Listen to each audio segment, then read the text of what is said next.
अगर the Kashmir files ने तुम्हें डिस्टर्ब किया था तो बंगाल फाइल्स तुम्हें डरा देगी। यही शब्द यूज किए गए थे विवेक अग्निहोत्री के द्वारा इस फिल्म के इम्पैक्ट को लेकर। और इसी क्यूरियोसिटी के साथ मैं भी निकल पड़ा उनकी फाइल्स ट्रिलोजी की नई और कंट्रोवर्सीज से घिरी द बंगाल फाइल्स को देखने। देखो, इस ट्रिलोजी की पहले की दोनों फिल्में अपने अपने समय में कंट्रोवर्सीज के बीच काफी चर्चा में रही थी और अब ये फिल्म भी वैसे ही हेडलाइंस बना रही है। तो दोस्तों चलो तुम सबको बताता हूँ कि द बंगाल फाइल्स कैसी है। लेकिन फिल्म के बारे में डिस्कस करने से पहले छोटा सा सिनॉप्सिस। तो इस बार की कहानी बंगाल की है, जहाँ प्री इंडिपेंडेंस और पार्टीशन के समय में वहाँ क्या क्या घटनाएं घटी और किन कम्युनिटीज के साथ सोशल इनजस्टिस हुआ। द बंगाल फाइल्स बस उसी को दिखाती है। कहानी का नैरेटिव को दो पार्ट्स में स्प्लिट किया गया है, जहाँ एक तरफ प्रेजेंट डे में एक सीबीआई ऑफिसर मिसिंग लड़की के इन्वेस्टिगेशन के लिए वेस्ट बंगाल जाता है एंड इस इन्वेस्टिगेशन के थ्रू ये समझाने की कोशिश की जाती है कि वेस्ट बंगाल में अभी क्या चल रहा है। वहीं दूसरी तरफ हमें पार्टीशन एरा का बंगाल दिखाया जाता है कि उस समय क्या हुआ था, कैसे वहाँ पर जेनोसाइड्स हुए थे और एक पर्टिकुलर कम्युनिटी ने क्या क्या झेला था। एंड सच में यहाँ के सीन्स तुम्हें एकदम डिस्टर्ब करने वाले हैं। खैर, कहानी इन्हीं दो नैरेटिव्स के बीच में कॉन्स्टेंटली स्विच करती रहती है। सबसे पहले एक्टर्स के परफॉर्मेंसेस की बात करूँ तो वही इस फिल्म का सबसे सॉलिड पिलर है, जिसमें से पल्लवी जोशी एज ऑलवेज उन्होंने इंटेंस परफॉर्मेंस दी है। मिथुन चक्रवर्ती भी अपने एक्सपीरियंस से इस फिल्म को एक अलग ही डेप्थ प्रोवाइड करते हैं। लेकिन मेरे लिए सबसे स्टैंड आउट परफॉर्मेंस था वो था शाश्वता चैटर्जी का। भाई, he is too good in his character. Shashwata sir ने एक मुस्लिम पॉलिटिशियन का रोल किया है जो अपने घर में एक मॉडर्न और कल्चर्ड इंसान है, लेकिन बाहर निकलते ही उसका कंजर्वेटिव और वायलेंट साइड सामने आ जाता है। एंड इस डुअलिटी को उन्होंने इतनी शिद्दत से प्ले किया है कि उनकी प्रेजेंस स्क्रीन पर तुम्हें एकदम चिलिंग लगती है। सिमरन कौर भी अपने रोल में एकदम फिनोमिनल थी, बट दर्शन कुमार इस बार अपना इम्पैक्ट नहीं छोड़ पाए। मुझे उनकी डायलॉग डिलीवरी उतनी स्मूथ नहीं लग रही थी, सो दिस टाइम मुझे उनके काम को देखने में उतना मजा नहीं आया। साथ ही अनुपम खेर एज गांधी जी मुझे पर्सनली उतना नहीं जमे। अब देखो, फिल्म सिनेमैटिकली तो एकदम स्ट्रॉन्ग है, जिसमें से इसका कलर पैलेट एकदम सीरियस और ग्रीम टोन क्रिएट करता है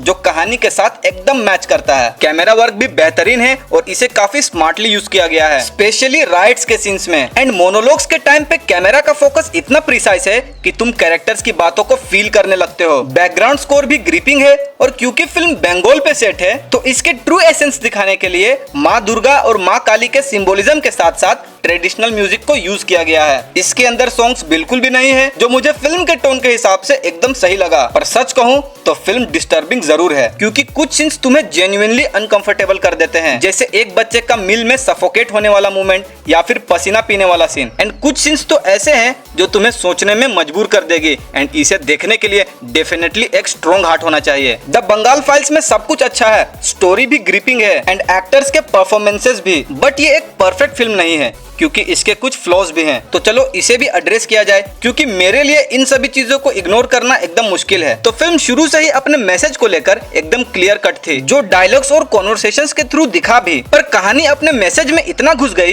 कि कैरेक्टर्स को प्रॉपर्ली फ्लैश आउट करने में कमी रह गई। स्क्रीन प्ले भी अनइवन है। अब जैसे कि मैंने तुम्हें शुरू में बताया कि कहानी पास्ट और प्रेजेंट में स्विच करती रहती है, पर ये इतना फ्रिक्वेंटली स्विच होता है कि एक समय के बाद तुम कंफ्यूज होने लगते हो और वो फील भी टूट जाता है। ऊपर से 3.5 घंटे का रन टाइम फिल्म को अननेसेसरी स्ट्रेच भी कर देता है। मतलब स्टोरी तो ग्रिपिंग है, लेकिन एग्जीक्यूशन उस लेवल का नहीं है जैसा होना चाहिए था। एंड ऑनेस्टली कहूँ तो मुझे लगता है कि बेहतर यही होता इसके ऊपर एक वेब सीरीज बनती, ताकि इसे एक वाइडर ऑडियंस मिलता और इसका एग्जीक्यूशन और भी बेहतरीन तरीके से होता। इसीलिए मेरा जजमेंट सिंपल है, फिल्म का मैसेज पावरफुल है, परफॉर्मेंसेस भी स्ट्रॉन्ग है और डायलॉग्स चुप जाते हैं, लेकिन एक सिनेमैटिक लेंस से देखूं तो एग्जीक्यूशन एवरेज है। इसीलिए इस फिल्म को मैं एक मैसेज की तरह नहीं बल्कि एक सिनेमैटिक प्रोडक्ट की तरह जज करूंगा। इसीलिए मेरे तरफ से इस फिल्म को 3 आउट ऑफ 5 स्टार्स। एंड मैं बस यही कहना चाहूंगा कि लोग चाहे इसे प्रोपागेंडा बोले या सपोर्ट करें, तुम किसी के कहने पर रिलाई मत करो, खुद जाओ, फिल्म देखो, अपनी रिसर्च करो और अपना कंक्लूजन खुद निकालो, क्योंकि ट्रुथ को फाइंड आउट करने का असली तरीका यही है। तो दोस्तों, मेरे तरफ से बस इतना ही। अपने ओपिनियंस कमेंट सेक्शन में डालना मत भूलना। साथ ही वीडियो अगर पसंद आया हो तो इसे लाइक और चैनल को सब्सक्राइब करना मत भूलना। मैं मिलता हूँ तुम सबसे अगले वीडियो में, तब तक के लिए बाय।